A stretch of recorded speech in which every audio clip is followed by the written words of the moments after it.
তো যাই হোক ফ্রেন্ড, আর আমাদের সেই বলেছি আমাদের পাশে ক্লাস ব্রেক থাকে না, এই যে ঠিক আছে, ও যা কিছু সব ওই চালাচ্ছে, ওরই স্কিল, ওরই সব কিছু। তো যাই হোক, মোটামুটি আমরা এখন ওই ইছাপুরের ওই দিকটা রয়েছি, কল্যাণী হাইওয়ে থেকে আমরা বাড়ির দিকে যাচ্ছি আর কি। তো ইয়ে চালানো হয়ে গেছে, ওর আরেকজনের চালানো হয়ে গেছে বন্ধু, এবার ও চালাচ্ছে আর কি। হ্যাঁ, আরে এগুলো রাস্তায় দাঁড়িয়ে দাঁড়িয়ে কায়দা করে, এগুলো দাঁড়ানো ঠিক না আর কি।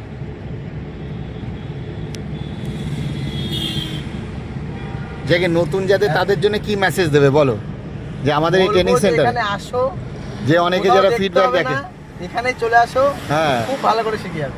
একদম একদম, আমরা এত ভালো মজা পেয়েছি, আমরা তো সামনে দীঘা যাবো। হ্যাঁ, ওই দীঘা যাওয়ার প্রোগ্রামে যে ওর বন্ধু ওই যে আরেকজন এবার ওর রেস্ট নিচ্ছে আর কি, দীঘা যাবো হ্যাঁ। ভাবছি, খুব একদম একদম, এক্সাইটেড। মানে ওরা আরো দু বন্ধু নিয়ে একবারে ঘুরতে হবে। চলে আসতে পারে। ওর কিন্তু ভুল ভ্রান্তিটা কম হচ্ছে, বুঝেছো? ও তো শিখে নিল পিছনে বসে। আমি কোথায় ভুল করছিলাম হ্যাঁ, সেটা তো ও দেখে শিখে তো ফ্রেন্ড ব্যাপারটা হচ্ছে কি, যদি কেউ 2-3 বন্ধু একসাথে আসে তো এটা কিন্তু বিশাল অ্যাডভান্টেজ। আমরা কিন্তু অ্যাকচুয়ালি 1 আওয়ার করে ক্লাস হয়। এবার দেখুন, যদি 3 বন্ধু থাকে 3 ঘন্টা, তাই 3 ঘন্টাতে আমরা অনেক দূরে চলে যেতে পারবো। তাহলে এরকম ব্যাপার, এক একজন 1-1 ঘন্টা করে।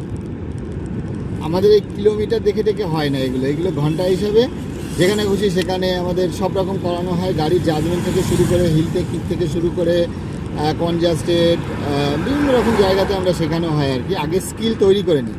এবার ওদেরকে দেখছেন, ওদেরকে কিন্তু আগে পায়ের সেটিং করিয়ে নাও। এই না যে প্রথম দিন এসেই রোডে চলে গেছে, তা না। প্রথম দিন 1 ঘন্টা ধরে পায়ের সেটিং করানো, নেক্সট দিন থেকে আমরা রোডে গেছি। হ্যাঁ, একদিন থেকে রোডে গেছি। তো এটা হচ্ছে ব্যাপার আর কি।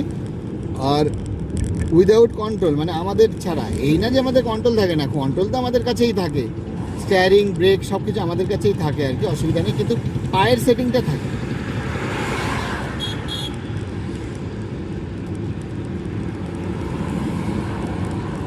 পায়ের সেটিংটা পুরো আমাদের কাছে। হ্যাঁ,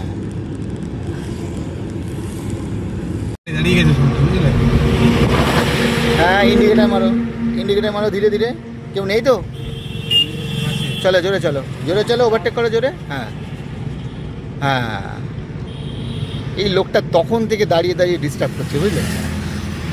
হ্যাঁ, তো ফ্রেন্ড আমাদের এই যে এক্ষুনি যে, এই তোমার নামটা বলো তো দেখি। সৌরভ মণ্ডল। সৌরভ মণ্ডলের আজকে 3 নম্বর। এবার তুমি বলো, আমি আর কিছু বলবো না। তুমি হাইওয়েতে এসছে, কেমন ফিল করছো, এগুলো ডিটেল বলো, তুমি বলো। আমি 3 দিনে আমার মানে এতটা কনফিডেন্স এসে গেছে।